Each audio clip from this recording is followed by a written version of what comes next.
皆さんこんにちは。今日は2月22日で、私はなんとなく松葉が並んでいる様子を想像したので、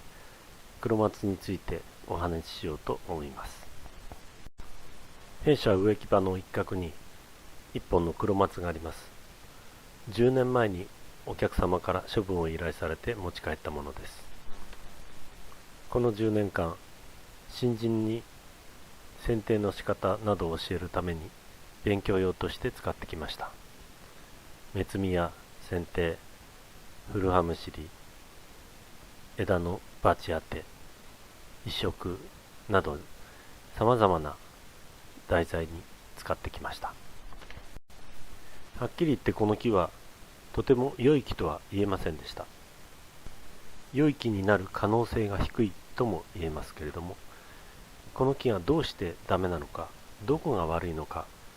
それを新人に分からせるところから始めます。素人の方でも新人でも同じですけれども、表面上が丸く仕上がっていて、適当な玉散らしになっていれば良い木に見えます。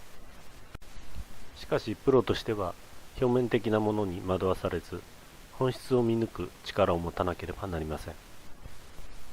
この木はある意味致命的な欠点を持っています。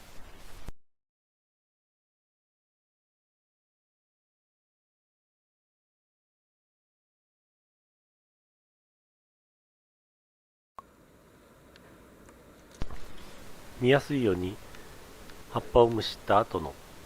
現在の状況でご説明していきます。こんもり茂っている夏の間はよくわからないかもしれませんけれども、このように冬場葉っぱをむしってしまうと枝ぶりの悪さが目立ってしまいます。太い枝、つまりかなり昔の段階で枝作りを失敗しているのです。間延び枝が多く、枝の流れがごつくて不自然です。間延び枝とはどういう枝かというのをご説明しますと、枝が発生して次の枝の分かれ目までの距離、この長さが長いものを間延びした枝という意味で間延び枝と呼んでいます。よく見ると間延び枝の途中にも枝を切った跡のようなものが見えます。もしこの枝を切らなければ間延び枝にはならなかったはずです。青い矢印のところにある枝をもし切ってしまったとしたら、そこから芽が吹いて枝になる可能性は松の場合ほとんどありません。くねくねと曲がって癖の強すぎるこのような枝も切ってしまいたいのですが、この太さの枝を切ってしまったらもうそこから芽が吹くことがないので、我慢して使うしかありません。生育の初期の段階でこのような枝を作られてしまうと、もう後からは直しようがありません。数年前にできた新しい枝ならば、下に脇芽があればそこへ切り戻して変な枝を取り除くことはできますけれども、古くなった枝ではもうできません。冒頭で良い木になる可能性が低いと申し上げたのはそういうことです。こういう古い間延び枝に枝を作ろうと思っても絶対に作ることはできないのです。このような間延び枝を作ってはいけないということはもちろんのこと、お客様にこのようになった木をかっこよくしてくれと言われても安請け合いをしてはいけないと新人には教えます。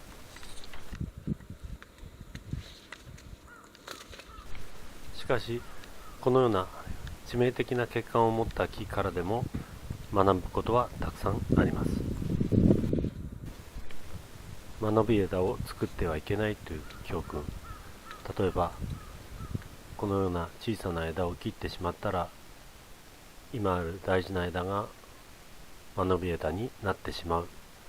ということを肌で感じることができます。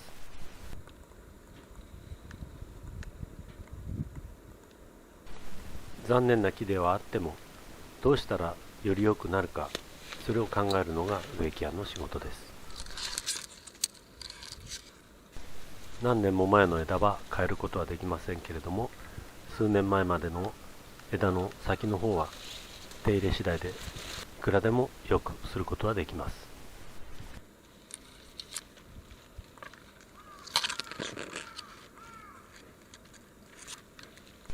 切ってしまった中枝は再生することができませんけれども、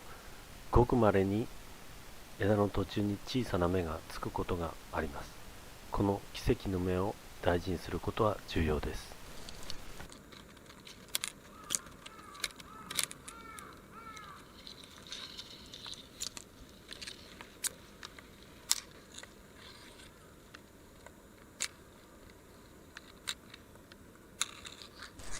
新しい若い芽を大事にしていけば、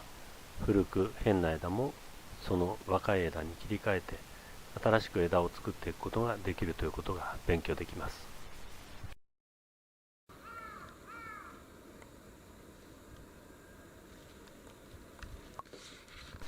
またお客様の庭の木では試すということができませんけれども、このような勉強材料があれば、普段チャレンジしてみようと思っていることを大胆にやってみることができ、その結果を自分で知ることができます。例えば大きくなりすぎた頭をぐっと小さくしたいとき、頭でっかちの木になってしまっていますし、中心線からしても右側の方が大きいので、右側を少し詰めたいと思います。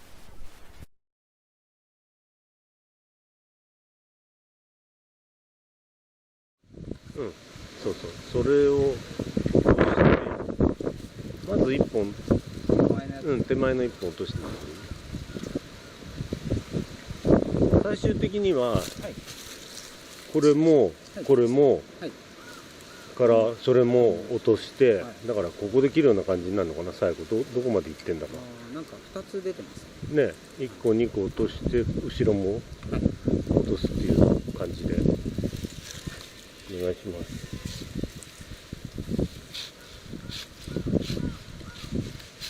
でそーっと外して、もう一回元に戻してくる。それをゆるっと、ありがとう。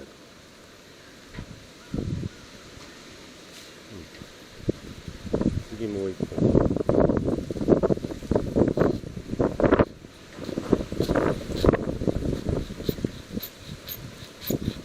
これもそーっと外してくれる。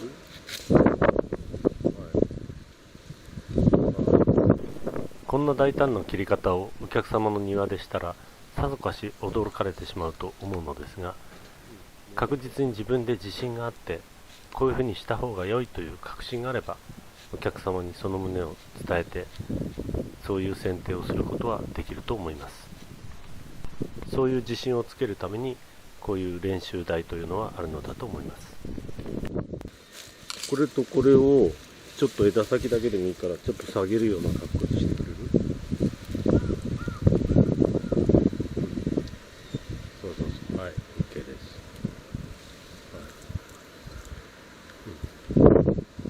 はい。それは今んとこちょっと残そうかなと。これも落としましょうか。はい。ありがとう。当然大穴が開いてしまいますけれども、3年後には違和感なく眺められる木になると思います。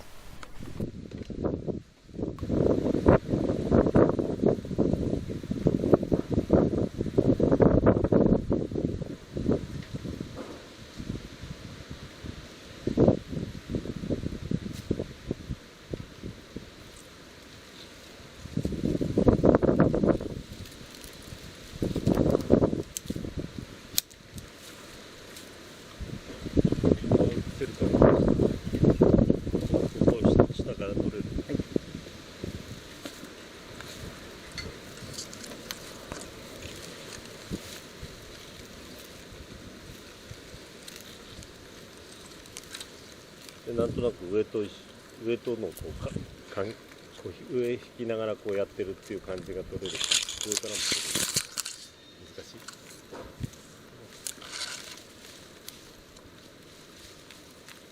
なんとなくいい？はい。でこっち結びます。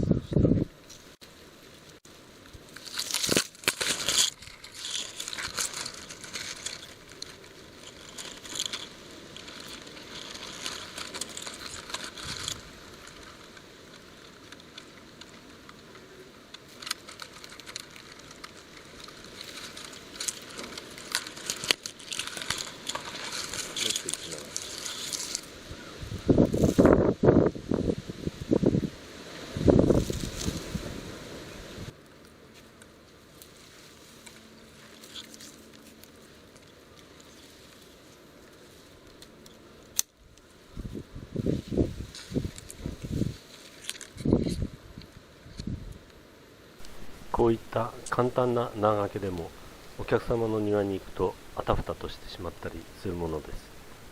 常に平常心で手早く作業できるように日頃手先を鍛えていくのは必要です。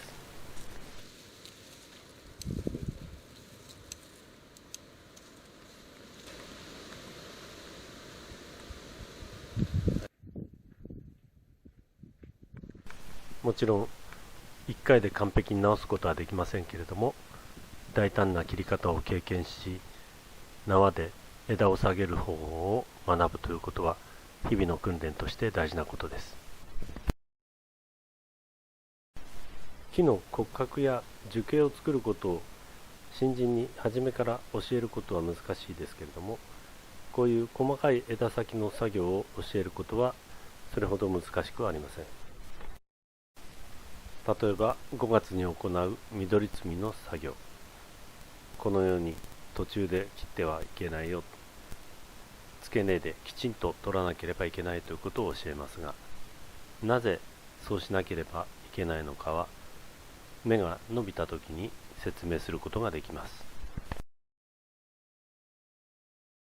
真ん中の緑を付け根からきちんと取らないでいい加減に摘み残してしまうと、次に当たった人はその残った真ん中の軸を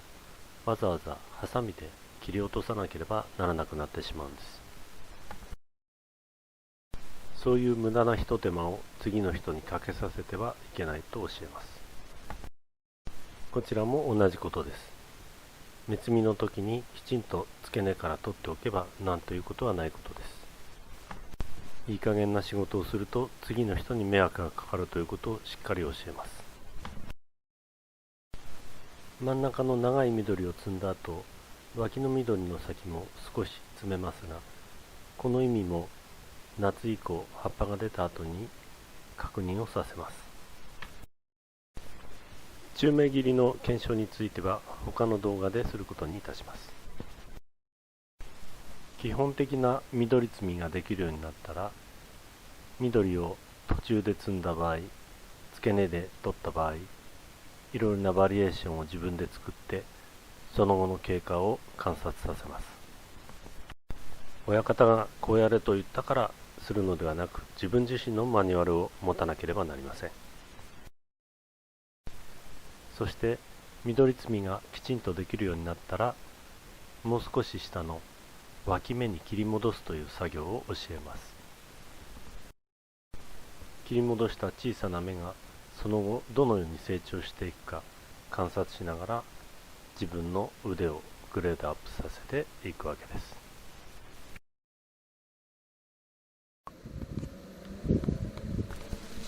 自分自身のマニュアルを持っていたとしても、その時どう切ったかというのを記憶するのはなかなか容易なことではありません。自分で興味を持った部分をしっかり録画したり記録して、それを後で見直しながら次の作業をするというようなことを数年続けていると、たくさんのことがはっきりと分かるようになります。要は教わるのではなくて、自分自身で見つけるということです。